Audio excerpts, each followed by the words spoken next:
श्री गणेशाय नमः। एक समय की बात है, एक बहुत ही अमीर व्यक्ति के 7 पुत्र और एक पुत्री थी। पुत्री अपने भाइयों की इकलौती बहन थी। इस वजह से उसे सभी भाई बहुत प्रेम करते थे।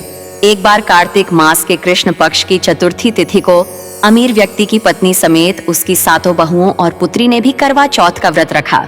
रात्रि के समय जब अमीर व्यक्ति के सभी लड्डेज के भोजन करने बैठे तो उन्होंने अपनी बहन से भी भोजन का आग्रह किया। इस बात पर बहन ने कहा कि भैया, आज करवा चौथ का व्रत उसने भी रखा है और चंद्रमा के दर्शन के पश्चात ही कुछ खा सकती है। चांद के निकलने पर उसे अर्घ्य देकर ही वो अन्न और जल ग्रहण कर सकती है। अमीर व्यक्ति के बेटे अपनी बहन से बहुत प्रेम करते थे और उन्हें अपनी बहन का भूख से व्याकुल चेहरा देख बेहद दुख हुआ। अपनी बहन का ये हाल देखकर उन्हें ऐसा विचार आया कि यदि चंद्रमा जल्दी ही निकल आए तो उनकी बहन व्रत का पारण कर सकती है।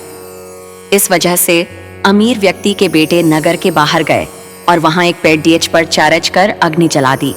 घर वापस आकर उन्होंने अपनी बहन से कहा, देखो बहन, चंद्रमा निकल आया है, अब तुम अर्घ्य देकर भोजन ग्रहण कर सकती हो। अमीर व्यक्ति की बेटी ने अपनी भाभियों से भी चंद्रमा के दर्शन, चंद्रमा से प्रार्थना कैसे करें करके व्रत खोलने को कहा, लेकिन उनकी भाभियों ने इस बात से मना कर दिया और बताया कि अब भी चांद नहीं निकला है, बल्कि उनके भाइयों ने प्रेमवश और बहन को भूख से व्याकुल देखकर ही नकली चांद दिखा दिया है। बहन ने भाभियों की बात को अनसुना कर दिया और अपने भाइयों की बात मानकर भाइयों द्वारा दिखाए गए नकली चांद को अर्घ्य देकर अन्न जल ग्रहण कर लिया। इस प्रकार बहन का करवा चौथ का व्रत भंग होने की वजह से भगवान श्री गणेश अमीर व्यक्ति की बेटी पर अप्रसन्न हो गए। गणेश जी की अप्रसन्नता के कारण उस लड़डेचकी का पति जल्दी ही बीमार हो गया और घर में बचा हुआ सारा धन उसकी बीमारी में व्यय हो गया। अमीर व्यक्ति की बेटी को जब अपने किए हुए दोषों का पता लगा तो उसे बहुत पश्चाताप हुआ। उसने गणेश जी से क्षमा प्रार्थना की और फिर से विधि पूर्वक चतुर्थी का व्रत शुरू कर दिया। उसने विधि से पूजन करके चंद्रमा को अर्घ्य देकर अपना उपवास पूरा किया और वहां उपस्थित सभी लोगों का आशीर्वाद ग्रहण किया। अमीर व्यक्ति की निश्चल भक्ति और श्रद्धा को देखकर भगवान गणेश जी उस पर प्रसन्न हो गए और उसके पति को जीवन दान दिया। साथ ही उसे सभी प्रकार के रोगों से मुक्त करके धन, संपत्ति और वैभव से युक्त कर दिया। माखन, मिश्री और पेड़े का भोग लगाएं। गणेश जी को घी गुड़ का भोग लगाएं।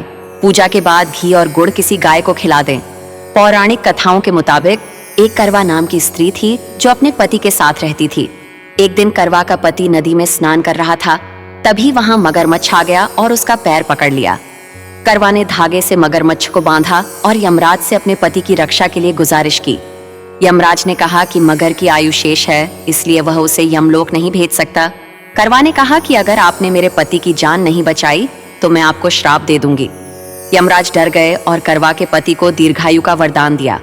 यमराज ने करवा से कहा कि जो स्त्री कार्तिक महीने के कृष्ण पक्ष की चतुर्थी को करवा चौथ का व्रत रखेगी और कथा सुनेगी, उसके पति की रक्षा मैं खुद करूंगा।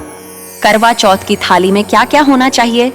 करवा चौथ की थाली में, करवा चौथ के पूजन थाली में करें ये चीजें शामिल: चंदन, शहद, अगरबत्ती, पुष्प, कच्चा दूध, शक्कर, शुद्ध घी, दही, मिठाई, गंगा जल, कुंकू, अक्षत, चावल, सिंदूर, मेहंदी, महावर, कंघा, बिंदी, चुनरी, चूड़ी, बिछुआ, मिट्टी का टोंटीदार करवा व ढक्कन, दीपक, रुई, कपूर, गेहूं, शक्कर का बूरा, हल्दी, पानी का लोटा। करवा चौथ पर कौन सी ड्रेस पहने?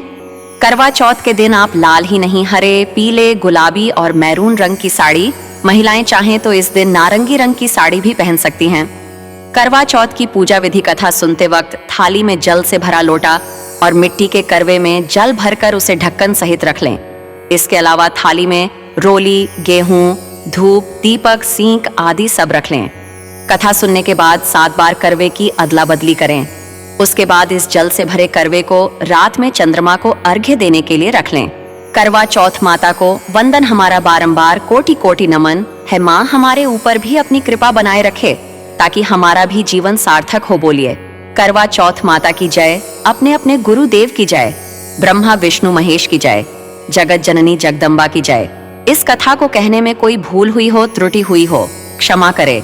एम्बियंस सीरीज फिल्म्स का ये कथा रील चैनल है, इसको सब्सक्राइब करे, लाइक, शेयर, कमेंट्स करे, अपना प्यार व आशीर्वाद दे ताकि हमारी हर कथा का नोटिफिकेशन आपको मिल सके। आप जो कथा सुनना चाहते हैं हमें जरूर कमेंट्स करके बताएं। हम उसको बनाने का प्रयास करेंगे। आपकी अति कृपा होगी। धन्यवाद।